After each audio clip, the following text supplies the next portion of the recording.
এই কেকটা আমি অনেক তাড়াহুড়োর মধ্যে বানিয়েছিলাম, কারণ সেদিনকার যেন আমার কোথাও একটা যাওয়ার ছিল। তার জন্য আমি কেকের কাটিং বা লেয়ারিং, আইসিং এগুলো দেখাতে পারিনি, তাই একবারে ফিনিশিং থেকেই দেখাচ্ছি। আর কেকটা ছিল ভ্যানিলা ফ্লেভারের হাফ পাউন্ডের কেক। কেকটা আমার একটা ফ্রেন্ডই অর্ডার করেছিল। সে বলেছিল যে সকাল 9টার মধ্যে কেকটা নিবে, তার জন্য আরও বেশি করে তাড়াহুড়া ছিল, তাই বুঝতে পারছিলাম না কি ডিজাইন করব। আর ওও বলে দেয়নি যে কি ডিজাইন করতে হবে, তাই আমার মাথায় যা এসেছে আমি তাই করেছি।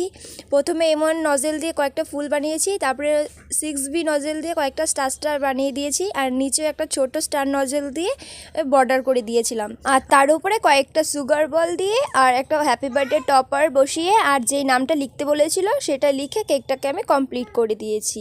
আর কেমন হয়েছে সেটা বলো। আর এখন যে কেকটা দেখাচ্ছি সেটা আমি একটা ছোট বোনের জন্য কিছুদিন আগেই বানিয়েছিলাম। তো ভিডিওটা ভালো লাগলে লাইক করে দিও আর চ্যানেলটা সাবস্ক্রাইব করে দিও। টাটা।